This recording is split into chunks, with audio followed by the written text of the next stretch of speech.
Hallo ihr liebe Leid, hier ist wieder der Yankee mit Let's Play Final Fantasy IX auf Pelzig. So, ausgeruht sind wir alle. Geht fort. Da können wir jetzt auch durchgehen, weil im Dorf kommen wir nicht weiter beim Dorf Schulze und hier bei der alten Gertrud kommen wir auch nicht weiter. Wir gehen jetzt deswegen jetzt zum Frachtschiff. So. Ich gehe kurz nur fragen, ob sie uns mitnehmen. Moment mal. Warte mal, ich werde es übernehmen. Du, das sind immer ganz neue Töne, die du da von dir gibst. Es ist fürs Wohl von der Prinzessin, nicht für dich, Kerl. Ich finde das so klasse, wie der jeden Mann einfach mit Kerl anspricht. Steiner, er war so entschieden dagegen, noch Lindblumen zu fliegen. Steiner war dagegen. Sie haben Fässer aufgeladen, die ich im Schloss gesehen habe. Sie dann, glaubst du, das Luftschiff fliegt wirklich noch Lindblumen? Das Luftschiff fliegt mit Sicherheit nach Alexandria. Aber du hast doch auch gesagt, wir sollten... Lass es mal meine Sorge sein. Ich weiß schon, was ich machen muss. Sie dann? Was gibt's dann, Vivi? Die Marionette, die wir ohne gesehen haben. Die haben doch ausgesehen wie ich, oder? Aber was? Das macht die Zippelmütz. Ja, ich stimme mal zu. Ja, die haben ja schon ein wenig ähnlich gesehen, aber Marionette sind Marionette. Es geht los.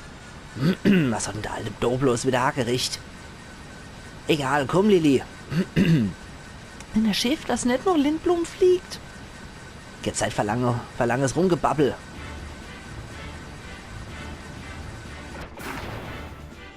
Yeah, River. Das ist Sidans Theme, was man gerade hier hört. Los. Ach, vertrau mal, sonst fliegt sie auch ohne uns ab. Aber... Ich habe dir doch versprochen, dich noch Lindblumen zu bringen. Hochgeschoben. Gut, ich verlasse mich auf dich. Der Kahn hebt ab. Ups. Ah. Ja, noch mal ein bisschen an der Arsch gedatscht vor lauter Gut. Ach Gott. So, da sind sie in die Filmsequenz mit eingebaut, die Figuren. Sehr schön. Jetzt weiß ich mal, wie weiß auch nicht, wie mein Hand hingekommen ist. Reg dich bitte nicht so auf. Genug jetzt, Tote mit. Aber hallo, bist du ganz schön geladen. Elender Grabscher. Bibi, bist du in Ordnung? Mir ist so schwindelig. Dann sollte man vielleicht nicht unbedingt an der Reling stehen. Lass uns reingehen, Bibi. So. Und die geht mit dem Reihe. Sie dann? Ich vertraue dir.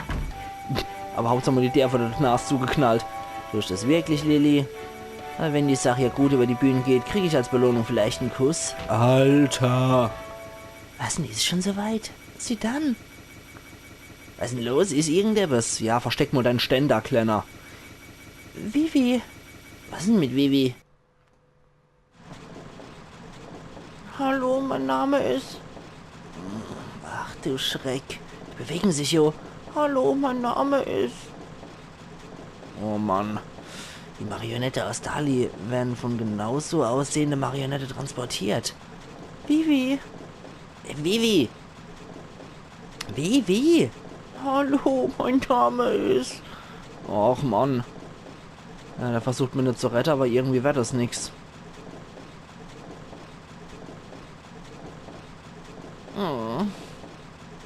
Und, hast du mit einer sprechen können, Vivi? Nee. Irgendwie sehen sie durch mich durch. So als wäre ich Luftfasser. Ich habe immer wieder versucht, mit ihnen zu sprechen. Aber die ignorieren mich einfach. Oh Mann. Vivi. Entschuldigung, ich gehe mal ein bisschen rauf. Wenn ich jetzt bald was unternehme, dann landen wir noch in Alexandria. Ja, kümmere dich ein bisschen um Vivi, ja? Gut. Wie sieht's denn mit dir aus? Der ist total niedergeschlagen. Was für ein Zweck dient das hier alles eigentlich? Das erfahren wir definitiv noch im Laufe des Spiels. Ich möchte hier auch nicht vorgreifen. Ach, nicht mehr ist ein neueste Modell der Motor. Aber auf die moderne Nebelantriebe hat Evelyn Blums Monopol. Naja, der Kahn ist wohl schon seit Ewigkeit in Einsatz, aber sie haben einen guten Schuss gehalten. Sarah Maschinenbau hat Alexandria einiges noch zu holen. Ist also seltsam im Dorf wie Dali neisch die Technologie hat zu treffen. Wie gesagt, ich will doch nicht vorgreifen, was es mit einer Marionette hier auf sich hat. Das wird auf jeden Fall noch in der Story erklärt werden. Der sagt zumindest wohl nichts mehr hier. Wenn wir weiter in den Kurs halten, überfliegen wir bald der verwunschene Wald. Auch dem Chef und der andere wohl schon den Flucht aus dem grünen Hölle gelungen ist. Andererseits, wenn ich ihm sage, dass mir ernsthaft Sorge gemacht habe, dann brüllt er mich wieder an. Zum Denken bist du noch zu grün hinter der Ohren. Okay. So. Jetzt sind wir aber. Und Steiner hockt auch da aber. Was mache ich dann jetzt nur? Irgendetwas muss ich doch machen können. Wie konnte es überhaupt geschehen? Da habe ich alles so geschickt eingefädelt und dann hat das Schiff abgehoben, bevor die Prinzessin an Bord kommen konnte. Wie soll ich das bloß Königin braten? Hey, Alter, was soll denn das gerade vorhin? Wir hätten es beide nicht mehr an Bord geschafft. Dora ist die Besatzung hier schuld. Hm? Du, wieso? Wo ist die Prinzessin? Im Maschinenraum. Hast du das also schon noch an Bord gepackt? Hui. Ich weiß ja nicht genau, was du vorhast, Kerl, aber fest steht, dass das Frachtschiff nach Alexandria fliegt. Und da wärst du Hänger für die Entführung. Genieß also den Flug, es wenn nämlich die letzte Stunde von deinem miesen Leben sei. Okay. Ich lasse ihn einfach mal in dem Glaube. Es scheint so, als würden sie mich gar nicht wahrnehmen. Aber da gibt es wahrscheinlich auch so einen Pilot hier, ne? Und was sagst du, Steini? Glaubst du im Ernst, ich lass dich zu der Prinzessin durch? Oh je. Und was sind wir hier? Der bezieht hier grimme Stellung. Ja, noch günstige Wind, wie vortrefflich. Königin Bran wird überaus zufrieden mit mir sei. Jetzt, wo die Dinge sich so darstellen. Aber wäre der Raiwabu nicht gewesen, dann würde ich jetzt wohl tatsächlich ohne die Prinzessin auf dem Weg zum Schloss sei. Vielleicht soll ich mich dafür einsetzen, dass er doch nur lebenslänglich kriegt. Die Vorgehensweise geziemt sich jetzt mal für einen wahren Ritter. Aber sobald wir im Schloss angekommen sind, muss ich rauskriegen, was es mit der merkwürdigen Besatzung hier auf sich hat, die scheinbar auf niemand reagiert. Ach, die Vorgehensweise geziemt sich für einen wahren Ritter. Was passiert dann jetzt schon wieder? Kurswechsel, wie es aussieht, ne? Und da ist noch einer. Oh yeah. Der miese Stoff von der ganzen Tenora. Nummer 3.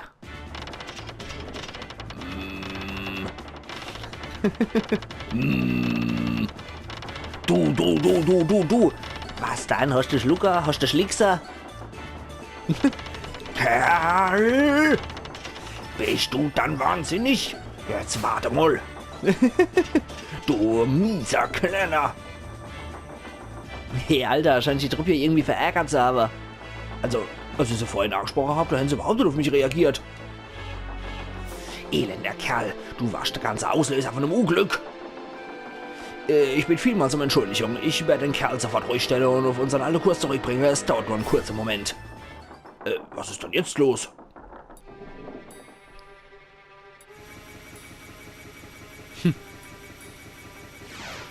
Ups. Bibi, bist du in Ordnung?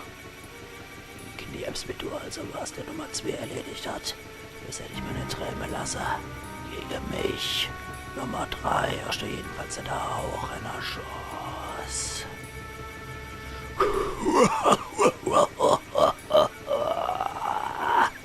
Prinzesslein, bleib da, wo du bist, bis ich den lästigen Schwörefried aus dem Weg gerate ab.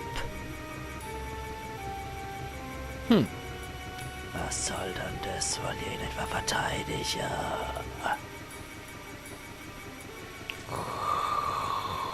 Was ist das? Die willenlos erschaffene Marionette handelt selbstständig und wollen dann noch den Rons-Level Headshots nehmen. Beiseite. Oder wollt ihr euch etwa mir widersetzen? Ihr Missgeburter, was fällt euch überhaupt ein?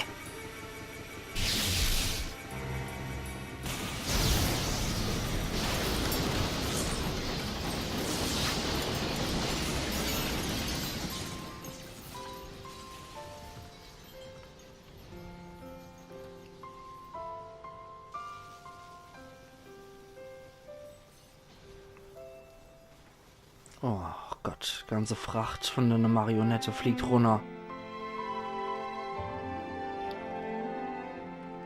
Und irgendwie wollten sie sich ja wohl doch für Vivi einsetzen. Aus irgendeinem Grund.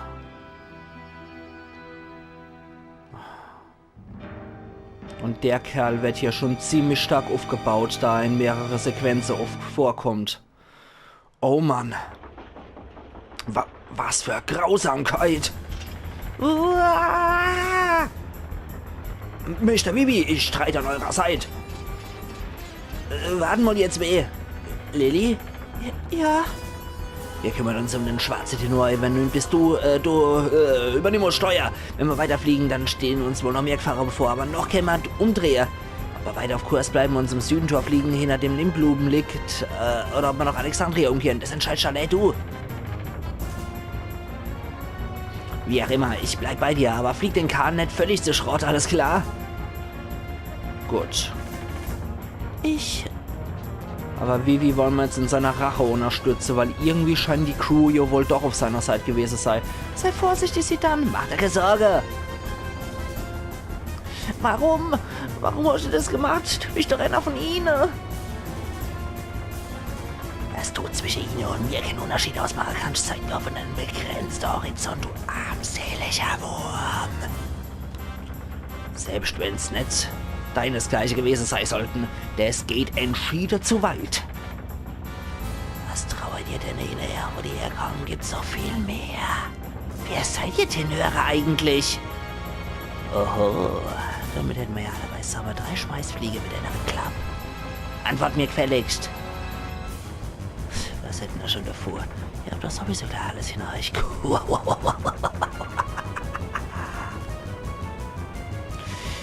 Wer sich mir in den Weg stellt, der ist ein Tod geweiht.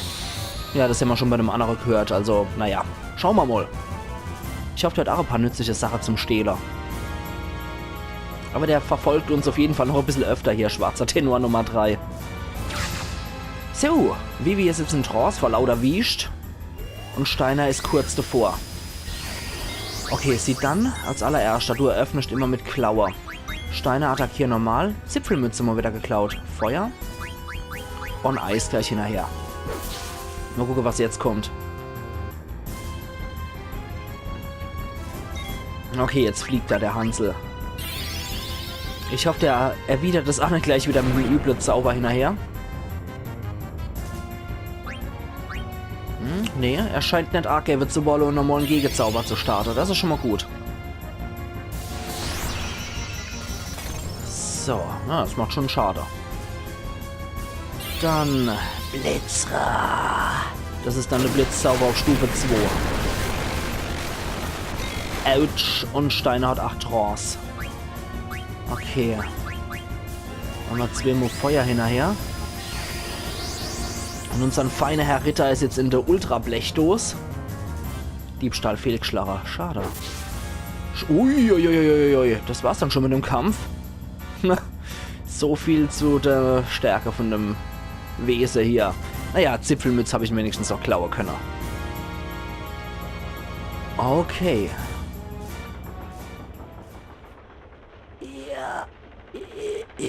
Ja. Meine einzige Bestimmung ist es, jeden Feind zu vernichten. Den haben wir 8 besiegt, aber der nächste kommt bestimmt. Wie viele von den Schwarzen so einen Spaß gibt's eigentlich? Ich glaube, das war der letzte von ihnen. Woher willst du das dann wissen? Oder hast du vielleicht mit denen irgendwas zu tun? Sie haben sich dort Tenere genannt, oder? Naja, mehr als 3 sollten sie also nicht sein. Ja, die Logik ist schon geil. Ich kann Südentor schon sehen. Da hat es sich Dodo vor entschieden. Der Kahn sieht aber jetzt auch schon übel aus. So. Ja. Ach. Hab ich, sag ich. Hast du das gesehen, Frohlich? Muss ich so rum machen? Hast du das gesehen, Frohlich? Hab ich, sag ich. Unser schöner Schwarzmagier-Soldat, sag ich. Unser schöner Schwarzmagier-Soldat, sag ich. Alle vernichtet, sag ich. Schuld ist nur der Verräter Steiner, sag ich. Na nu, Nimm sofort den Steuerknibbel wieder in die Hand, sag ich. Nummer 3 kommt zurück, sag ich. Wirklich, frag ich. Hurra, sag ich. Aber irgendwas stimmt doch nicht, sag ich. Er scheint außer Kontrolle zu sein, sag ich. Ich hab doch gleich gesagt, wir hätten ihn zu stark gemacht, sag ich. Und was sollen wir jetzt abmachen, frag ich. Wir ziehen uns zurück, sag ich. Wir hauen besser ab, sag ich. Abgang, sag ich. Abgang, sag ich. Offensichtlich können sie irgendwie abfliegen. Bei Endsieg-Bestimmung ist es jeden Feind zu vernichten. Bei Endsieg-Bestimmung ist es jeden Feind zu vernichten. Ja, da scheint ein Kurzschluss zu haben. Man kann schon Südentor sehen. Ja. Das Südentor ist ein riesiges Grenztor, das zum Passieren von Luftschiffen erbaut war. Das Typische ist es genau Flughöhe errichtet. Aber um das zu durchfliegen, da braucht schon ein bisschen Geschick und auch Mut. Soll ich das besser machen, Lilly? Ich möchte es auch bis zuletzt selber steuern. Soll immer recht sein, aber eigentlich ist das Schiff hier nicht für die Passage angemeldet. Wenn wir Pech haben, machen sie uns das Tor vor der Nase zu. Andererseits war die Kontrolle, als wir mit dem Theaterschiff gefahren sind, nicht gerade so streng. So, sorry, habe jetzt noch mal kurz was machen müssen, weil der Fernseher gesagt hat, er schaltet sich in 60 Sekunden wieder ab. Naja, wird schon schief gehen. Captain Lilly, flieg uns nei. Danke. Der alte Kran fällt zwar schon beinahe auseinander, aber der Antrieb gibt ordentlich was her. Sofort Kursänderung. Prinzessin, sofort hart Backbord. Der Tenor von vorhin verfolgt mit irgendeinem eigenartigen Schiff uns noch auch. Ich weiß nicht genau, was er vorhat, aber jedenfalls holt er rasend auf. Lilly, der Alte hat recht, er verfolgt uns. Voller Schub voraus aufs Tor zu. Bist du da noch zu retten, gewidert Dunnerkeile Loromol, und was wir uns das Tor zumachen? Unser Schiff hat zwar mächtig Schub, aber dem sein wendige Flitzer können wir niemals ausmanövrieren. Wir haben keine Chance, ihm zu entkommen, aber wenn wir es durchs Tor packen, bevor es zugeht, sind wir los, verstehst? Der Steiner gibt volle Schub, Alter. Lilly, halt Steuerrad genau im jetzigen Haarschlag. Ist gut. Mit vollem Schub und frontalem Kurs müssten wir es gerade noch so packen. Ah, das sieht man schon, Südentor. Oh.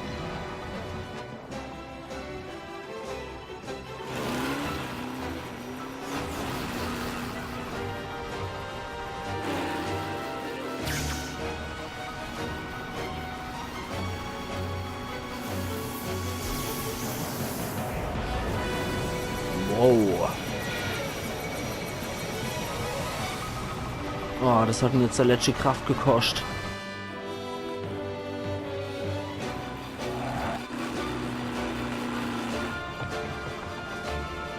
Boah, Mann.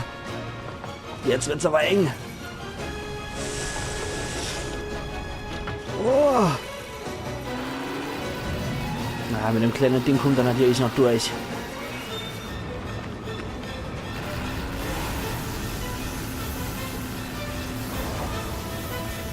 Und der zündet sich gerade selber an, der Tappschädel.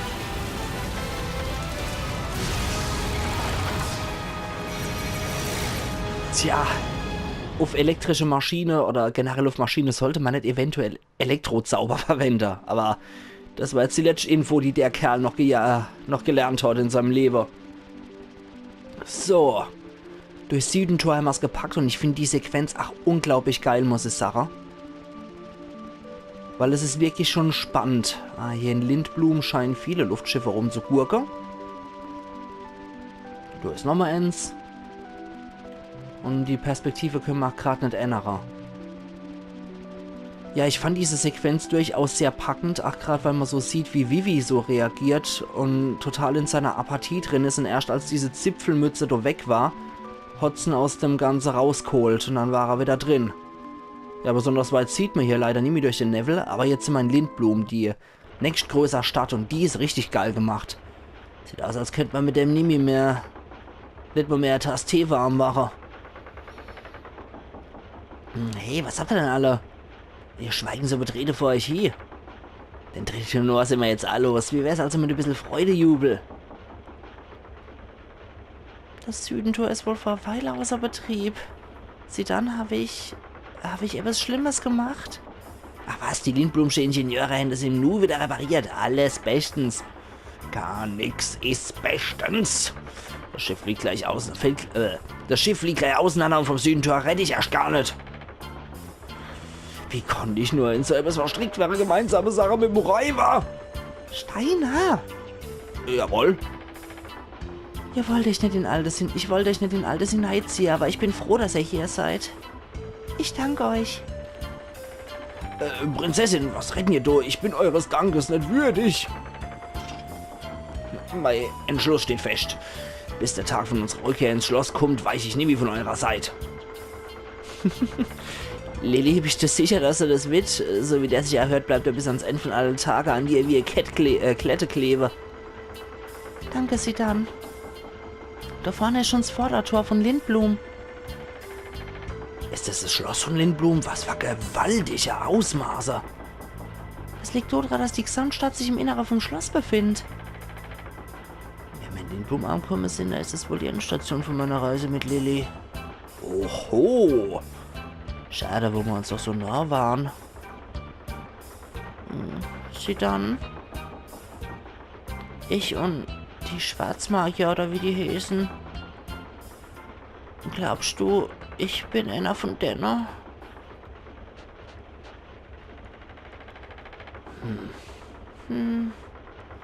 Meister Vivi, was retten ihr dann da?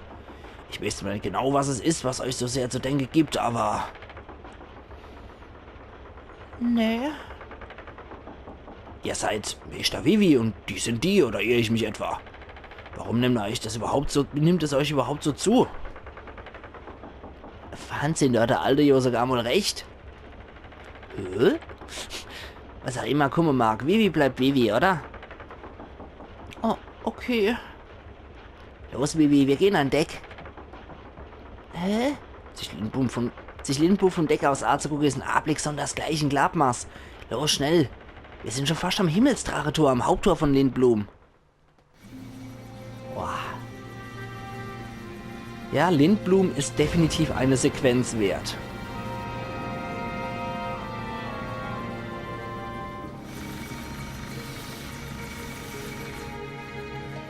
Wow.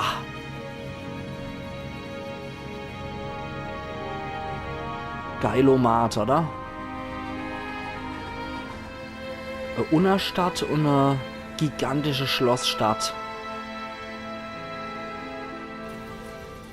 Also ich finde schon, das hat echt was. Es ist echt geil gemacht. Lindblum ist der Hammer. Also generell die Stadt finde ich ja geil gemacht. Auch Alexandria ohne Fruch. So, jetzt sind wir im Schloss. Schloss Metropole oder Schloss Metropolis Lindblum. Das ist ja ein riesiges Schloss, sogar noch größer als das Schloss von Alexandria. Genau so ist es, Vivi. In Lindblum wird eben schon immer geklotzt und nicht gekleckert. Nicht so klar, weil in Mitte von dem Schloss gibt es einen Luftschifflandeplatz.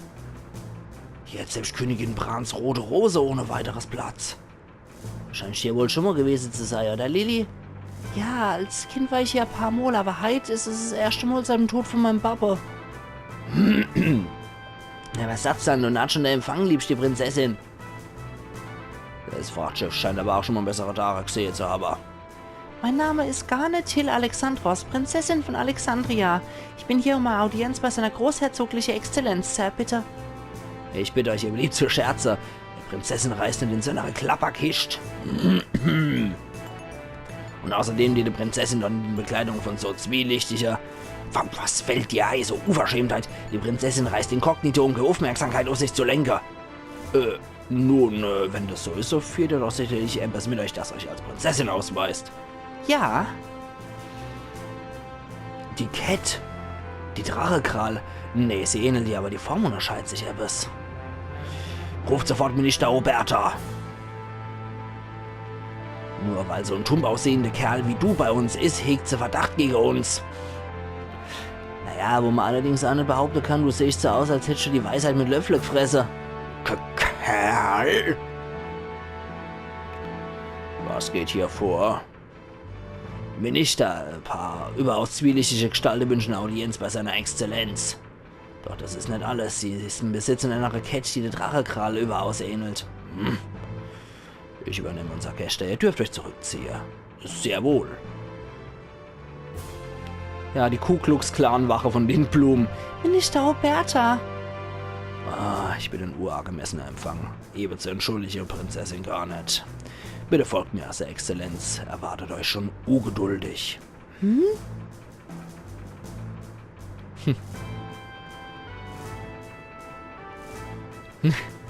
Gleich mal hinterher rennen, ja. Okay. Jetzt sind wir wieder im Spiel mit dabei. Der Minister mit seinem Buch latscht in die Richtung. Opa Lutzke. Ich gönn mir gerade eine kleine Verschnaufspause, aber das siehst ja, kann mir doch alles Schnurzpiepe sein. Aber her, was ich zur Sache hab. Guck nicht so genervt, mal Weisheiten teile ich ja schließlich nicht mit jedem. Die Worte von anderen zuzuhorchen ist von großer Wichtigkeit, das kannst du mal ruhig glauben. Schwätzige Opa Lutzke bin ich, jo. Also, es war damals, als ich um die 27 war. Na okay, du ist er eingeratzt während er Segen des Wassers zum Jubiläum der 20 Jahre andauernden Regierungszeit von Sid dem 9., angefertigt von Maurizio. Ein Platzfassmedaillon gibt's wohl nicht. Ja, aber deine Ku Klux Klaner hier muss ich vorbei, aber erstmal würde ich ganz gern speichern, das müsste hier sein. So, ja, Sid ist hier natürlich der Erzherzog, weil immer in irgendeinem Final Fantasy gibt's einen Sid. Das ist einfach Pflicht, das muss so. Und hier ist es in dem Fall der Großherzog von Lindblum. So, was mit dir, Mädel? Oh, ist das etwa Matrose Kluft? Matrose in der Kluft? In letzter Zeit gibt es ja immer mehr Matrose in der begrüßenswerten Entwicklung. Sei gegrüßt. Kennt ihr euch mit Schiffe aus? Naja, schon auf R2 mal gesegelt, aber was macht denn so eine Matrosin im Schloss? Ich wurde ausgewählt, um das neueste Luftschiffmodell für Tests zu fliegen. Zudem ist ja die Hildegard Enz irgendwo hier verschwunden. Und in seiner jetzigen Erscheinung kann seine Exzellenz die Hildegard 2 nicht fertigstellen. Na, jetzt lass doch mal den kleinen Kopf hängen. An einem Tag mal wird dein Name in aller Munde sein als erste Pilotin vom neuen Luftschiff. Daher kannst du mir jetzt deinen Namen verraten. Vielen Dank, euer Worte haben mir viel Mut gemacht. Ja, aber wie ist jetzt dein Name? Also, ich heiße Dan. Ich heiße Elin. Elin, hübscher Name. Also jetzt, wo es dir ja besser geht, könnte man ja mal essen gehen oder so. Leider gibt Zeit für Service. Ab jetzt nur noch Askese und hartes Studium. Idiot. Ohne Scheiß. Du sappert da die ganze Zeit der Prinzessin noch und jede Frau, die ihm in die Blickweite huscht, du sappert da auch sofort hin. Das ist so ein ekelhafter Glitchy und Schmierlappe.